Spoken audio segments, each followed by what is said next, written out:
This happened on the last day of 7th grade. At my school, the final day was always chaotic. Kids buzzing with summer energy, teachers half checked out, and students running around getting yearbooks signed like it was the most important thing in the world. The whole building had this kind of barely contained energy feel to it. Desks were pushed to the sides, posters were coming down from the walls, and the air conditioners were barely keeping up with the heat outside. I wasn't exactly popular, but I had a solid group of friends, and by the time lunch rolled around, I had already filled most of the pages in my yearbook. Dumb jokes, have a great summer. Notes, even a few numbers written with little hearts around them. The usual middle school stuff. But I noticed something weird almost immediately. There was a message in black ink near the back, not in any of the designated signing spots, just crammed into the white space beneath a group photo. It said, "See you sooner than you think," and it was signed A. It was weird. Nobody in my grade signed stuff with just a letter. Most kids either used full names or dumb nicknames like Iceman or Lil Tank. And I didn't know anyone with a name starting with A that looked like the handwriting. My friend Caleb thought it was a joke. Probably Ashley playing a prank, he said. But it didn't look like her handwriting. And it definitely wasn't in glitter pen like she always used. I tried to shrug it off, but I'd be lying if I said it didn't get stuck in my head. Something about the smiley face at the end. It didn't feel playful. It felt off, like it was watching me. That night, I had a few friends over. We were doing our traditional end-of-year sleepover in my basement. It was me, Ryan, Caleb, and Tom. We were hyped to stay up all night, eat junk food, and destroy each other in Mario Kart and Call of Duty. My basement wasn't finished, but it was still cozy. We had beanbags, a space heater, a big old TV, and way too many empty soda cans scattered around. My parents' bedroom was 2 floors up, so they usually didn't hear much unless we were screaming. Around 1:30 a.m., something happened. We heard a knock. Not on the front door, on the basement window. It was one of those small rectangular windows near the ceiling, just high enough to let in a little light during the day. And it was pitch black outside. 3 soft knocks. We all froze. "Probably an animal," Tom whispered. "But animals don't knock. Not like that." It was too rhythmic. We turned the TV down and waited. 3 more knocks. Ryan, being the bravest or dumbest, grabbed a flashlight and climbed up onto a box to peek through the window. He looked for maybe 2 seconds before climbing back down, pale as a ghost. "Someone's out there," he said. We thought he was kidding. We laughed at first, until he said, dead serious, he was standing right there, looking in. That's when the panic hit. We killed the lights, sat in silence. The knocks didn't come again. 5 minutes passed, then 10. We started convincing ourselves it was just a prank. Maybe one of the neighborhood kids. It wouldn't be the first time someone tried to mess with us. Then something hit the glass. Hard. It wasn't a knock this time. It was like a slap. Like someone smacked the window with an open palm. We scrambled. Ryan ran upstairs. Caleb and I followed. We peeked through the back sliding door curtains. There was someone standing in our backyard. A figure in a hoodie. Gray, maybe. The hood was up, so we couldn't see the face. But the person wasn't moving, just standing, facing the house. "Dude, what the hell?" I whispered. Then we noticed it. He was holding a yearbook. It was unmistakable, the glossy blue cover, the school crest. He was holding it open, facing us, like he wanted us to see. Ryan said, "That's your yearbook." No way. I couldn't believe it. But then again, what are the chances two identical yearbooks just happen to be in our backyard in the hands of a silent creep? I yanked the curtain shut, heart pounding. I told my friends about the message. That changed the mood fast. They stopped laughing. We woke up my parents. My dad went outside with a baseball bat. He looked around the yard, the alley, even the neighbor's side, but there was nothing. The guy had vanished. Next day, I brought the yearbook back out, looked again at that message. "See you sooner than you think." I flipped a few pages back. There was another note, one I hadn't seen before. It was in red ink this time. "One step closer." I swear to you, I hadn't seen that before. It was between two other messages, ones I did remember reading the day before. Like it had appeared overnight. My parents thought it was a prank. Maybe even one of my friends pulling something elaborate. But they all denied it. A week later, my friend Caleb texted me. He had found the exact same message in his yearbook. "See you sooner than you think." Only this time, it wasn't signed A. It was signed 7. I didn't sleep for 2 nights after that. We never figured out who was behind it. No one else in our grade reported anything weird. It was like we had been singled out. My dad ended up installing cameras, motion lights, the whole 9 yards. Nothing ever showed up. Nothing ever came back. But I still have that yearbook. I keep it in a box in my closet. Sometimes I think about burning it, but some part of me doesn't want to. Because if something ever does happen again, maybe that book will be the only clue to understand it.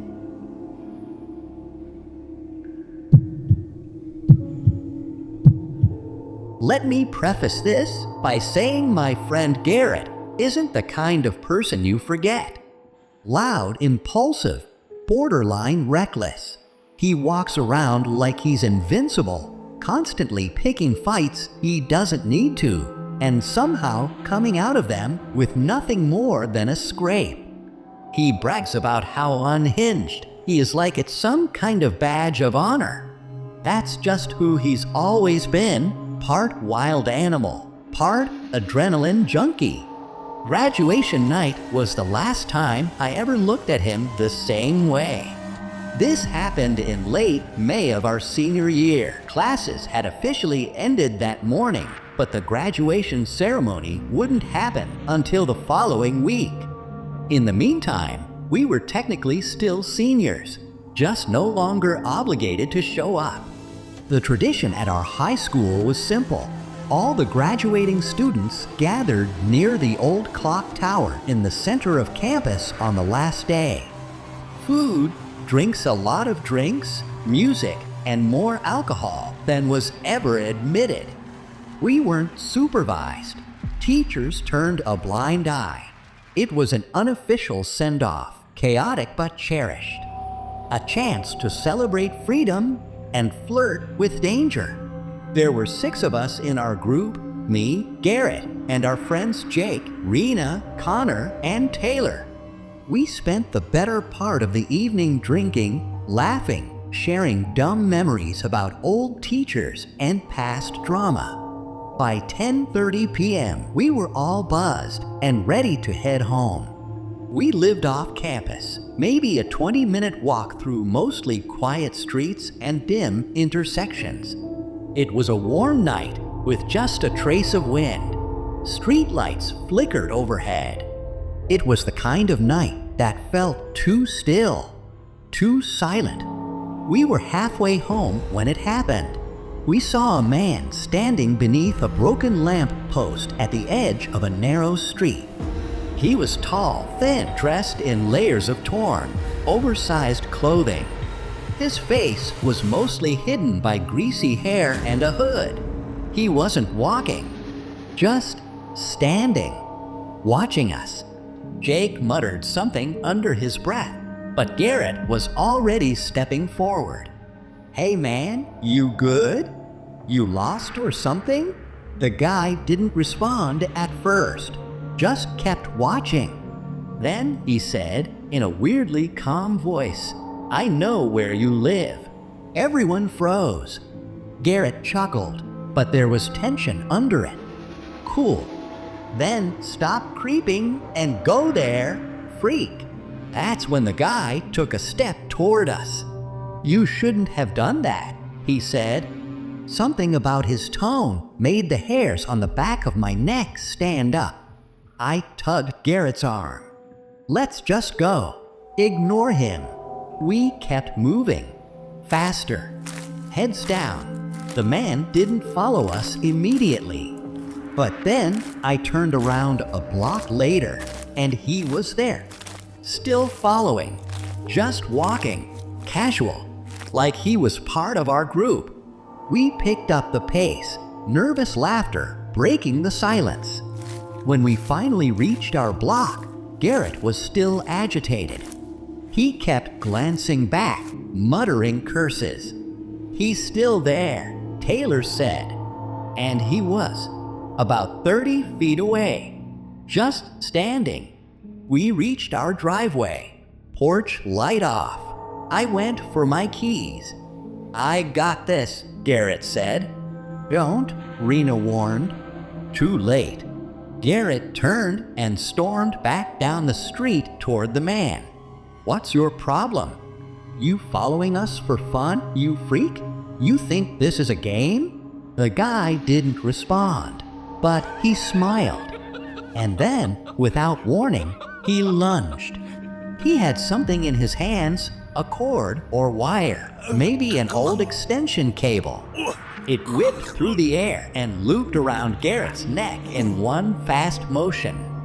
Garrett went down hard. We all screamed. Jake was the first to react, sprinting forward and grabbing the man from behind. Connor and I rushed in to help. The guy was strong, way too strong for how skinny he looked. It took all four of us to pull him off. Garrett was coughing, wheezing, eyes wide. The man scrambled to his feet and bolted, vanished into the dark before we could stop him. We called 911. The police arrived 10 minutes later. Garrett had deep rope burns on his neck and scratches on his face where the guy had clawed at him. The officers took statements, searched the area, but they never found the man. No camera footage, no witnesses, nothing. Garrett didn't speak much the rest of the night. He spent a few hours at the hospital getting checked out. They gave him antibiotics, painkillers, and a warning. If the wire had been pulled tighter, it could have crushed his trachea. Graduation came a week later. Garrett showed up in a high-necked shirt, bruises still faintly visible. We all posed for pictures, but the mood had changed. The porch light at our place has stayed on ever since, every night. And Garrett? He doesn't brag anymore. Not about fighting, not about being unhinged. Something about that night took the edge off him. Not in a weak way. More like he realized that there are people out there who actually don't care about consequences. People with nothing to lose. We still talk about that night sometimes, quietly, when no one else is around. And we all agree on one thing. It wasn't random. That man was waiting for us. Or more specifically, waiting for Garrett.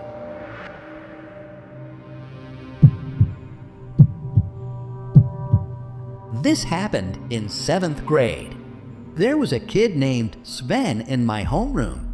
If I had to describe him in one word, it would be off. Not dangerous, not loud, not creepy in the traditional way, just off. He wore the same burgundy hoodie and cargo shorts every day, regardless of the weather. Never spoke unless prompted. Always sat in the back right corner of every classroom. His eyes were always half-lidded, like he was watching something behind your head. And when he did talk, his voice was weirdly deep enough that other kids started mocking him behind his back. I wasn't friends with him. Nobody was, but I wouldn't say anyone actively bullied him either. Most of us just sort of ignored him. He was like background static, always there but never tuned into, except during recess. Our playground had a fence that bordered a thick patch of woods. While most kids played kickball or messed around on the jungle gym, Sven would just stand by that fence every single day, facing the trees, still, silent, watching. Some kids joked he was talking to the trees. Others swore they saw him whispering to someone on the other side of the fence. I always thought it was just his way of being alone.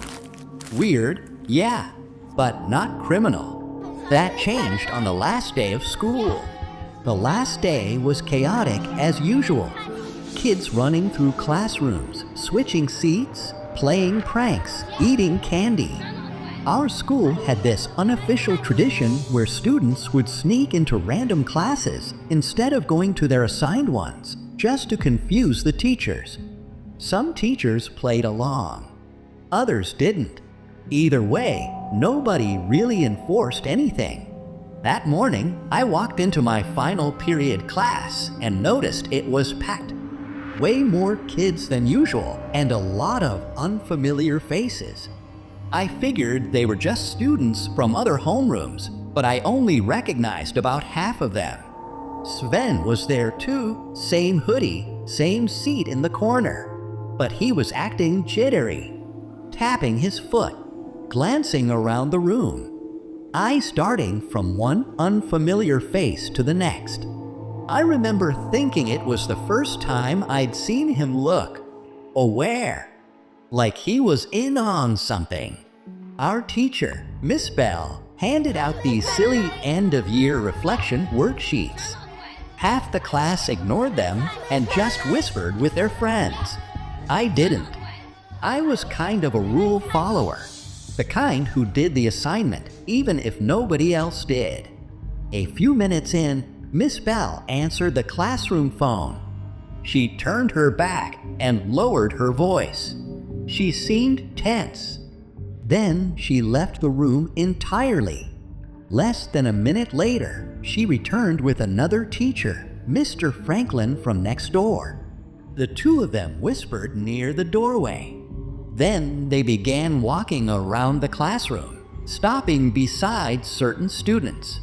They knelt next to their desks and spoke in hushed tones. Then those kids stood up quietly and left with the teachers. No explanation, no announcement. When Miss Bell returned alone, she acted like nothing had happened. Just went back to her desk and started tidying papers. But I couldn't focus. Something felt wrong. That's when the fire alarm went off. Miss Bell stood and calmly told us to line up. No panic, no surprise. Like she was expecting it. We filed out to the field behind the school and waited like always. But even outside, I couldn't shake the unease. I glanced back at the school. That's when I saw it. Second floor window, right above our classroom, a shadow. Someone was still inside. Not a teacher, not a janitor. Too still, too deliberate. I blinked and it was gone. I told myself it was a reflection, a trick of the light. But then the sirens started. Not one, not two, but 6 police cruisers pulled into the parking lot. Officers jumped out and ran straight into the school. No explanations, no lockdowns, just chaos in controlled form.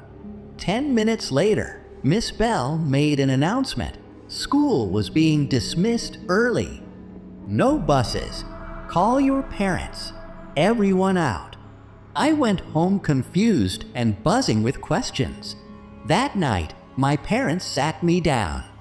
The school had contacted them. Turns out, some kids who didn't belong to our school had gotten in. Not just wandered in, but planned it. One of the teachers, Miss Bell, found concerning items in a backpack. Items that made her pull those students out quietly and initiate the fire drill without panic. But the most disturbing part, the kids had been let in by Sven through the side fence during recess. There had always been a loose latch in the chain link. Most of us ignored it, but Sven hadn't. According to security footage, he opened the gate during recess and signaled for them to enter. They slipped into the building during lunch when everyone was scattered. Nobody knows what they were planning. There were whispers, rumors, words like gasoline, wiring, matches, but no official statements were made.